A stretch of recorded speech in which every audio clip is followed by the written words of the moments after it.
কিন্তু আমি যেটা বলি, আপনারা মন্ত্রী মশাই কথায় কথায় বলেন, দপ্তর থেকে বলা হয় তারা নাকি স্বেচ্ছাসেবিকা।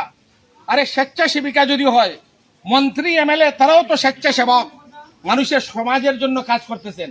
আচ্ছা, মন্ত্রী এমএলএদের যদি বছর বছর বেতন ভাতা বাড়ে, সুযোগ সুবিধা বাড়ে, তো অঙ্গনওয়াড়ি ওয়ার্কার হেল্পারদের তাদের কেন ভাতা বাড়বে না? ও, আপনারা স্বেচ্ছাসেবক, আপনাদের বাড়বে। আর ওই ওয়ার্কার হেল্পার জানেন, সকালবেলা ঘুম থেকে উঠি ওয়ার্কাররা বাইর হয়, সকালবেলা রাত্রে 6টা 7টা বাজে ঘরে ঢুকতে গিয়া, এত কাজ তাদের। সরকারি যতগুলো প্রোগ্রাম, অঙ্গনারী ওয়ার্কার হেল্পার আশা কর্মীরা ভিড় জমাইতে হইব। মানুষ আসে না তো তাদের দিয়ে ভিড় দেখাইতে হইব। মন্ত্রী আইলেন, ফুলের তোড়া ফুল ছিটানো তাদের দায়িত্ব। এই সব কাজ চলছে। আমরা কইছি এই থেকে রেহাই চাই, যাতে অঙ্গনারী ওয়ার্কার হেল্পার তাদের সম্মান এবং কাজে। আমরা আজকে ভারতের ট্রেড ইউনিয়ন কেন্দ্র সিআই2 পানিসাগর মহকুমা কমিটির পক্ষ থেকে পানিসাগর আইসিডিএস যে প্রজেক্ট আছে, এই প্রজেক্টের আমরা যিনি সিডিপিও, তো সিডিপিও সাহেবের কাছে আমরা একটা ডেপুটেশন দিচ্ছি, প্রতিনিধি ডেপুটেশন, মূলত 7 দফা দাবিতে।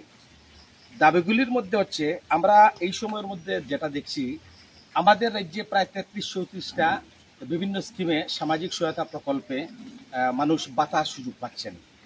কিন্তু সবচেয়ে ভয়ঙ্কর এবং আমাদের কাছে আশ্চর্য লাগছে, এর আগে কোনোদিন যেটা হয়নি, গত 3-4 মাস যাবৎ আমাদের এই বিভিন্ন ম্যাক্সিমাম স্কিমে মানুষ সেই ভাতাটা পাচ্ছে।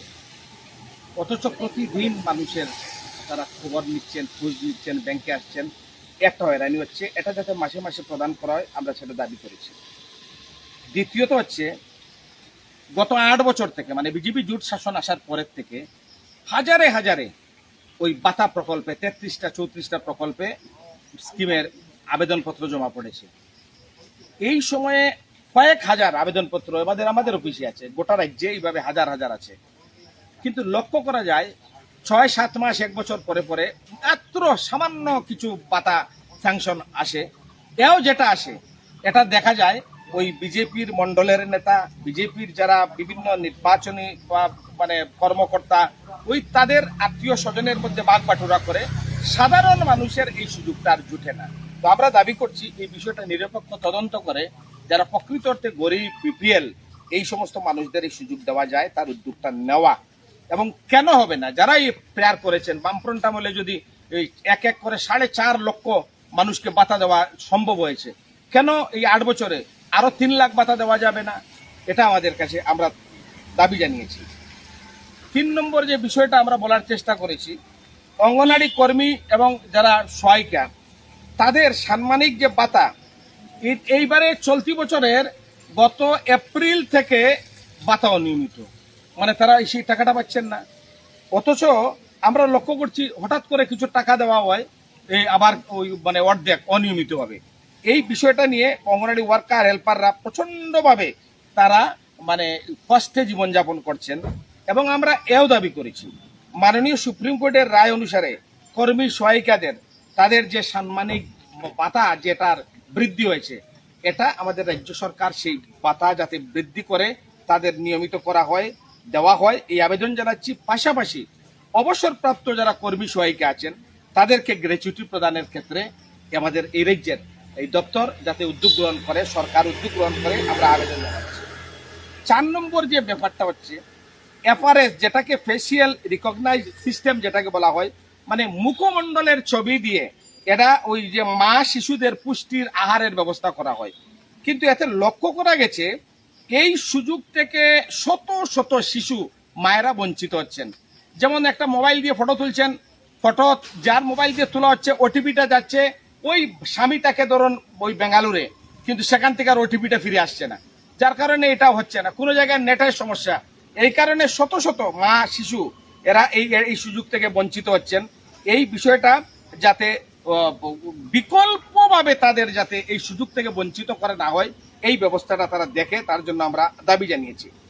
5 নম্বর যে বিষয়টা আমরা বলার চেষ্টা করেছি, মোবাইল বিল, ফিডিং বিল, অন্যান্য বিলের টাকা সময় মতো ওই অঙ্গনওয়াড়ি ওয়ার্কার যারা মানে পাওয়ার কথা, এটা তারা পায় না।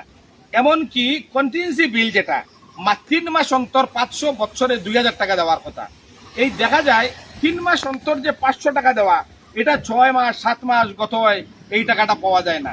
সেন্টার পরিচালনা করতে খুব সমস্যা হয়। এমনকি 2018 সালে তখন তৎকালীন বামফ্রন্ট সরকার ওই ফ্লেক্সি ফান্ড কইয়া বছরে 1000 টাকা এটা দিত প্রত্যেকটা সেন্টারের এগেইনস্টে। এই টাকাটাও এখন বন্ধ করিয়া দিছে। আমরা লক্ষ্য করছি সবচেয়ে ভয়ঙ্কর যে তথ্য, বাজারে একটা ডিম কিনতে প্রায় 9.5 টাকা 10 টাকা। এখানে সিডিপিও দপ্তর থেকে একটা ডিম কিনা বাবদ দেওয়া হয় কত 60 টাকা। তাইলে বাকি যে 2.5 টাকা 3 টাকা পথ থেকে দেবে মানে ম্যাডাম।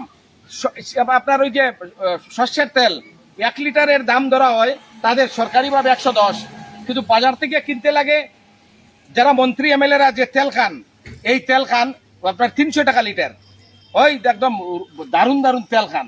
আর আমার বাচ্চা ছোট মা তারা 110 টাকায় সবচেয়ে খারাপ তেলটা খাইতে লাগে। আমরা কইছি না, এই 110 টাকা তেলের দাম দেন, ওয়ার্কাররা কিনতে লাগে 200 টাকা দরের তেল। এটা কি সম্ভব?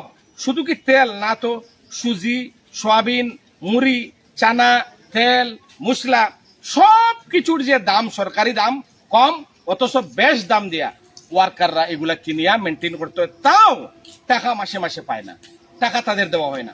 5-6 মাস পরে এই টাকাগুলা তাদের অ্যাকাউন্টে দেয়, দোকান থেকে বাকি দেয় না। এই সমস্যাগুলা চলতেছে। আমরা কইছি এই বিষয়টার জটিলতা যাতে না কাটানো হয় তার জন্য আমরা আবেদন জানিয়েছি। 6 নম্বর হয়েছে গিয়া আইসিডিএস প্রজেক্টের অধীনে অসংখ্য সেন্টার আছে। সেন্টারগুলির পরিকাঠামোর অবস্থা খুব খারাপ। টয়লেট নাই, জল নাই, খেলাধুলার ব্যবস্থা নেই, অস্বাস্থ্যকর পরিবেশ। এই জায়গায় দাঁড়িয়া কেমনে মা শিশুরা এই ওই যে আমি যে আইসিডিএস প্রকল্পের সামনে কথা কইতেছি, মাত্র 50 মিটার দূরে একটা সেন্টার আছে। আপনি এখন যান, এখানে বৃষ্টি দিছে তো এখন জল, হাঁটু জল। কে করবো, কে বাচ্চা পড়বো, কার বাচ্চা পড়বো, কোন মা পড়াইবো, কোন মা আসবে? এই অস্বাস্থ্যকর পরিবেশ, এই পরিবেশটা যাতে আমরা মুক্ত করা হয় তার জন্য আমরা উদ্যোগ জানাইতেছি। Digital Tripura, digital India. আর আমার পানিসাগর নগর পঞ্চায়েতের সেন্টার আপনার যান, একদম নোংরা নর্দমায় ক্লেদাক্ত। এটাই কি ডিজিটাল? Digital centre? আমরা কইছি সব সেন্টারের আধুনিক রূপ দিতে হইব। এবং লক্ষ্য করছি যে সব কিছুর মূলে দাঁড়িয়ে বিদ্যুৎ, বিদ্যুৎ সেন্টারগুলিতে বিদ্যুৎ দেওয়া, বিদ্যুৎ কানেকশন দেওয়া এবং এই কাজগুলা যাতে করায় তার আমরা আবেদন জানাইছি। সর্বশেষ আপনাদের মাধ্যমে আমরা আবেদন জানাইতেছি যে অঙ্গনওয়াড়ি ওয়ার্কার হেল্পার তাদের আপনারা নিয়মিত সাম্মানিক ভাতা দিচ্ছেন না, যেটা এটার বেতন বলা হয় না, ভাতা। কিন্তু আমি যেটা বলি, আপনারা মন্ত্রী মশাই কথায় কথায় বলেন, দপ্তর থেকে বলা হয় তারা নাকি স্বেচ্ছাসেবিকা। আরে স্বেচ্ছাসেবিকা যদি হয়, মন্ত্রী এমএলএ তারাও তো স্বেচ্ছাসেবক, মানুষের সমাজের জন্য কাজ করতেছেন। আচ্ছা, মন্ত্রী এমএলএদের যদি বছর বছর বেতন ভাতা বাড়ে, সুযোগ সুবিধা বাড়ে, তো অঙ্গনওয়াড়ি ওয়ার্কার হেল্পারদের তাদের কেন ভাতা বাড়বে না? ও, আপনারা স্বেচ্ছাসেবক, আপনাদের বাড়বে। আর ওই ওয়ার্কার হেল্পার জানেন, সকালবেলা ঘুম থেকে উঠে ওয়ার্কাররা বাইর হয়, সকালবেলা রাত্রে 6টা 7টা বাজে ঘরে ঢুকতে গিয়া, এত কাজ তাদের। সরকারি যতগুলো প্রোগ্রাম, অঙ্গনওয়াড়ি ওয়ার্কার হেল্পার আশা কর্মীরা ভিড় জমাইতে হইব। মানুষ আসে না তো তাদের দিয়ে ভিড় দেখাইতে হইব। মন্ত্রী আইলেন, ফুলের তোড়া, ফুল ছিটানো তাদের দায়িত্ব। এই সব কাজ চলছে। আমরা কইছি এই থেকে রেহাই চাই, যাতে অঙ্গনওয়াড়ি ওয়ার্কার হেল্পার তাদের সম্মান এবং কাজে অনুযায়ী তাদের নির্দিষ্ট তারা সাম্মানিক পান। এই আবেদনটুকু রাখলাম। CI2 পানিসাগর মহকুমা কমিটির পক্ষ থেকে আমরা এই আবেদন জানাইছি। ঠিক আছে, কিছু বলবেন আপনি? ওকে, নমস্কার, আপনাদের সবাইকে ধন্যবাদ।